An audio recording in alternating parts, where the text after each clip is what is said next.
शरद पवार बोलतायत, थेट जाऊयात. सांगितलं तसं त्यांचं मत आहे, पण त्याच्यासाठी एकदम टोकाची भूमिका त्याच्याकडून दिसली नाही असं मला वाटत नाही. पण या मेळाव्यात दुसरं एक पाहायला मिळालं, अमित शहाच्या वरती उद्धव ठाकरेंनी टीका केली, मात्र देवेंद्र फडणवीस यांच्याबाबत मात्र मौन पाळल्याचं पाहायला मिळालं. नव्या मैत्रीचे काही संकेत वाटतात का? मला काही वाटत नाही. आणि विशेषतः अमित शहा हे सातत्यानं हल्ली जे काही बोलतात त्याची नोंद महाराष्ट्रातल्या विरोधी पक्षाच्या सगळ्या नेतृत्वांनी सतत घेतली आहे. ते आणि त्यांचा बोलण्याचा एकंदर टोन जो आहे तो अतिटोकाचा आहे.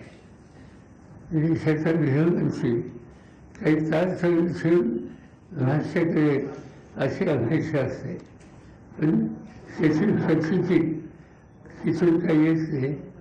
खरं म्हणलं तरी काही कोल्हापूरचे संस्कार वाटत नाही. आणि त्यामुळं अमित शहा हे कोल्हापुरात शिकले का आणखीन कुठं शिकले हे मला माहिती नाही. आज अमित शहा आज महाराष्ट्राच्या दौऱ्यावर देखील आहेत, वेगवेगळ्या ठिकाणी भेटी देणार आहेत आणि या सगळ्या दौऱ्यादरम्यान एकनाथ शिंदे सोबत असणार आहेत त्यांच्या. ठीक आहे, त्यासाठी राजकीय पक्षाचे प्रमुख आहेत आणि त्यामुळे साहजिकच आपल्या पक्षाचा विस्तार वाढवायचा त्यांचा अधिकार आहे आणि त्या दृष्टीनं त्याची पावले दिसतात. पण या दरम्यान ऑपरेशन टायगर या गोष्टीची चर्चा होताना पाहायला मिळते. काही काँग्रेस आणि राष्ट्रवादीचे लोकप्रतिनिधी आमच्या संपर्कात असल्याचा दावा हे केला जातोय. मी वाचलंच आहे. विशेषतः उद्योग मंत्री काय नव्हते सावरत त्यांचं क्षेत्र जावं सगळं मी पाहिलं. म्हणजे भांडवली गुंतवणूक करण्यासाठी ते जावं गेले होते का लोक फोडण्यासाठी गेले ते हे मला माहीत नाही. पण त्यांनी जावं सोडलं. जी काही विधानं केली की मुख्यमंत्र्यांच्या नावासाठी जो उद्देश होता त्याच्याशी सुसंगत नव्हती. कालच्या मेळाव्यामध्ये देखील त्यांनी त्याचा पुनरुच्चार केला. काँग्रेसची देखील ठाकरे गटासोबत काँग्रेसचे देखील काही आमदार संपर्कात आहेत, शिंदे एकनाथ शिंदे यांच्या, असं त्यांचं म्हणणं आहे. बरोबर नव्हतं. जर ते सांगतात तर काही लोकांचे फोटो मी पाहिले काही खासदारांचे आणि ते फोटो पाहिल्यानंतर ते लोक सेना सोयची म्हणजे ठाकरेची हे अजिबात मला पटत नाही. तर काही माणसं असे सेनेमध्ये सेना म्हणजे उद्धव ठाकरे ते काय वागतील ते त्या करतील. पण पक्ष बाळासाहेबची विचारधारा ही कधी करणार नाही. साहेब डावस बाबतीत गुंतवणुकी बाबतीत बरेच बोललं जात आहे आणि त्यातल्या त्यात भारतातील कंपन्या तिथं जाऊन त्यांच्याशी करार केला जाईल अशी टीका होते. आपल्याकडे परदेशी कंपन्या पण परदेशी गुंतवणूक असं दाखवलं जाते. नाही टीका काय म्हणजे वस्तुस्थिती याच्यातले लोक बोलतात. जावं सरकार जावं मी गेलो राज्याचा मुख्यमंत्री आम्ही अनेक कंपन्यांशी विचार केले. कालचं जे करार झाले त्याच्यामध्ये भारत फोर्सची करार झाला. भारत फोर्स कुठली कंपनी म्हणजे करार चिमून आणि त्यांनी तो कारखाना काढण्यासाठी जवळपास 3 वर्षापूर्वी घेतला होता. आता त्यांचं नाव आहे. त्याच्यानंतर अनेक विशेषतः गडचिरोलीला जिंदाल ही स्टीलच्या फॅक्टरी महाराष्ट्रात आहेच. आत्ता रत्नागिरीत आहेत, नाशिक जिल्ह्यात आहेत, आणखीन काही ठिकाणी. आणि तिथले जावं सोडलं घ्यायचं. याचा अर्थ एकच आहे की ज्यांनी गुंतवणूक करायचं ठरवले त्या सगळ्यांना तिकडे निमंत्रित करून तिथून त्याला महाराष्ट्रात आणलं असा एक देखावा त्यांनी केले. आता स्पष्ट सांगायचं नाही, आपण या हॉटेलमध्ये बसलो आहे, त्या हॉटेलचे मालक मागे बघायचं, त्या हॉटेलला फिरायचं. तर त्यांचे बंधू त्यांनी सुद्धा एक करार केला आणि तो करार त्यांनी जावंसुद्धा केला, असं काल माझ्या वाचण्यात आलं. मुंबई उच्च न्यायालयाने एक करार मुंबई उच्च न्यायालय तुमच्या वाचण्यात आला का पंचवीसचा व्हर्च्युअल रियालिटी आलं? नाही म्हणजे ऐकलं. पंचवीस त्याचं ॲग्रीमेंट झालेलं काल मी स्वतः पाहिजे. एक प्रकारे फसवणूक म्हणायची मग महाराष्ट्राची ही असं नाही, ज्याला गुंतवणूक करायची होती त्या सगळ्या लोकांना एकत्रित करून इथं आणायचं. ठीक आहे, नवीन उद्योग करत असतील तर काय हरकत नाही. मुंबई उच्च न्यायालयाने एक निरीक्षण काल नोंदवलं आहे. धार्मिक स्थळावरचे जे भोंगे आहेत ते भोंगे लावायला परवानगी दिली किंवा नाकारली म्हणजे मूलभूत अधिकारावर गदा येत नाही असं म्हणणं आहे. तर त्यांनी काल काहीतरी म्हणलं, मी त्याचा खोला गेलो नाही. त्याला एक दोन सूचना हायकोर्टाने केल्या. आता मग एक्झॅक्टली त्याची ऑर्डर काय ती उद्या गेल्याकडे. मनोज साहेब जरांगे साहेब उद्यापासून पुन्हा एकदा साहेब महायुतीमध्ये सगळे पालकमंत्री महायुतीचे सगळे पालकमंत्री जाहीर झाल्यानंतर मोठ्या प्रमाणावर नाराजी उसळली. नाशिकचे रायगडचे पालकमंत्री पद रद्द केले. उदय सामंत 20 आमदार घेऊन बाहेर जाणार वगैरे अशा चर्चा सुरू झाल्या.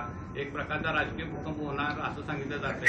काय सांगू शकता की आम्ही वाद बघतोय, त्याची मी वाद बघतोय की कधी बाहेर पडतात. सत्तेसाठी इतके सारे आकडे असताना अशा प्रकारची चर्चा वारंवार घडवली जाते. त्याच्या पाठीमागचं कारण काय वाटतं आपल्याला? त्याला काही अर्थ नाही. म्हणजे इन्व्हेस्टमेंट प्रायव्हेट गुंतवणुकीचं वातावरण हे व्यवस्थित करायला कुठल्याही राज्य सरकारची जबाबदारी असते. तसे प्रयत्न केले तर त्याच्यात काही चुकीचं नाही. पण ज्या उद्योजकांनी इथंच दिलेलं आहे, यापूर्वी घेतले ते आत्ता दाखवायचे, त्याच्यात थोडंसं लोकांना एक फसवणूक केल्यासारखं आहे. काल साहेब USIच्या कार्यक्रमात अजितदादांनी तुमची भेट झाली, त्यानंतर जयंत पाटील आणि अजितदादांची चर्चा सुद्धा खुलेपणाने व्यासपीठावरती पाहायला मिळाली. पुन्हा एकदा राष्ट्रवादी एकत्र येईल असं वाटतंय का? राष्ट्रवादीची चर्चा काही अजिबात झाली नाही.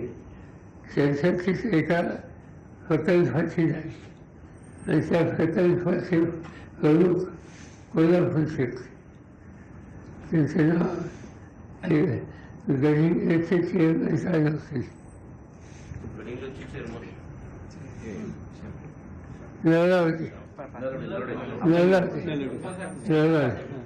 नवरावतीच्याकडे एक संस्थेचं अध्यक्षपद आहे. मागं वसंतदादा राज्याचे मुख्यमंत्री असताना त्यांनी सगळ्यांना एकत्र बोलवलं साखर कारखान्यातल्या, आणि साखर कारखान्याला लागणारी मशिनरी ही आपण का बनवायची याच्यासाठी नॅशनल इंजिनिअरिंग नावाची एक कंपनी काढली. त्याची संज्ञा हे मी नाव सांगितलं, नगरचे अध्यक्ष. तिथं गेल्या 3 वर्षापासून तो कारखाना बंद आहे. कामगारांचं वेतन नाही.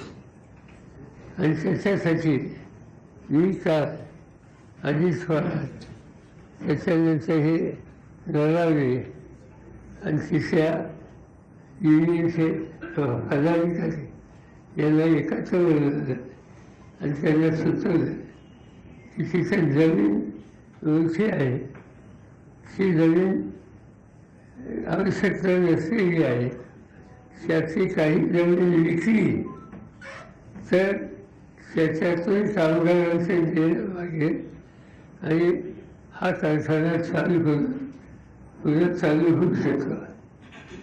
आता जमीन कुणी विकायची त्याचा वीस एक निर्णय पूर्वी घेतला होता आणि त्याच्यासाठी पुणे विभागाचे महसूल आयुक्त, पुण्याचे कलेक्टर आणि साखर संचालक शिवपरिषद या तिघांनी याच्यात लोकांच्या कल्याण प्रस्ताव मागवावा आणि विचार करावा अशी सूचना होती. आणि त्याची बैठक काल मी अजित पवार निळवणे आणि कारखान्याचे बाकीचे पदाधिकारी कामगारांनी अशी ती बैठक झाली. त्यामुळे दुसरं काही त्याच्यात नसतं. पण साहेब त्याच कार्यक्रमामध्ये एका बाजूला तुमच्या अजितदादांची बंद दारात चर्चा झाली तर दुसऱ्या बाजूला स्टेजवरची खुर्ची तुमच्या बाजूला अजितदादांची लावण्यात आलेली होती. ती अजितदादांनीच बदलायला लावली. असं आहे, नवीन सरकार म्हणजे त्यांनी विनंती केली की 2-3 गोष्टी मला तुमच्या कानावर घालायच्या. माझ्या कानावर घालायचं म्हणजे शेजारी बसा. नवीन महाबळेश्वर संदर्भात तुम्ही साताऱ्याच्या एका भाषणामध्ये उल्लेख केला.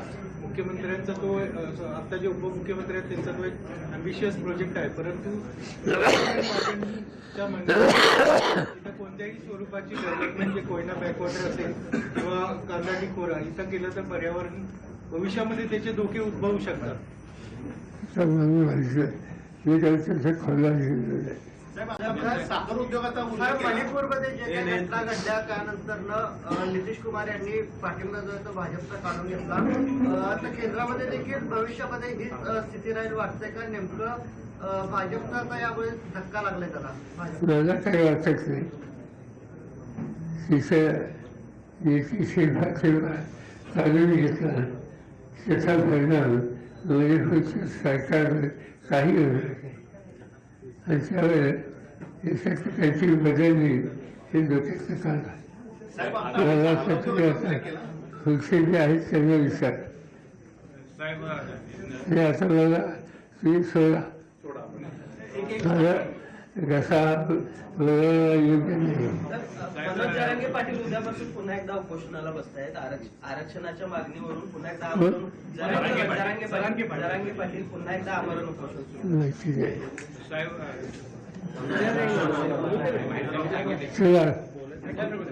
आज सोयाबीन खरेदी करत असताना बाजाराचा तुटवडा होऊ नये या संदर्भात नाफेडने सूचना केल्या, तसे यांनी पण म्हटलेलं आहे, प्रधानमंत्र्यांनी पण म्हटलेलं आहे. काय नेमकं याच्याबद्दल मला काही माहिती नाही. साहेब शेवटचा प्रश्न सीमा प्रश्नासंदर्भात त्याच्या खोलात गेलेलं नाही. साहेब, आगामी स्थानिक स्वराज्य संस्थांच्या निवडणुका महाविकास आघाडी एकत्रितपणे लढणार आहे की आता उद्धव ठाकरे ज्या पद्धतीने सोहळ्याचा नारा देतात पक्ष वेगवेगळे लोकांसाठी सांगितलं त्यांची इच्छा आहे तशी. आमच्या लोकांना असं वाटतं की सामंजस्याने हा प्रश्न सुटावा.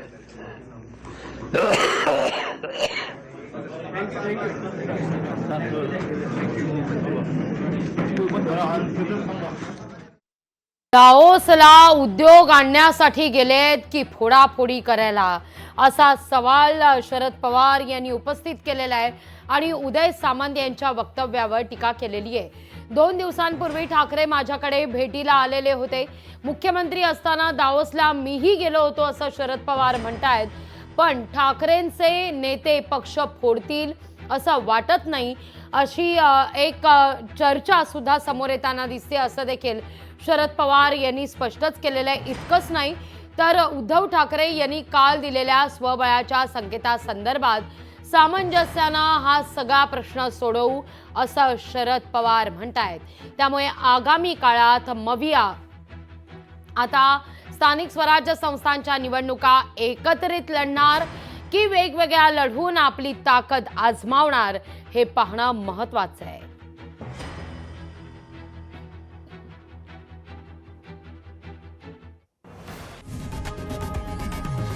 लोकशाही मराठी ऐका, पहा, जागरूक रहा.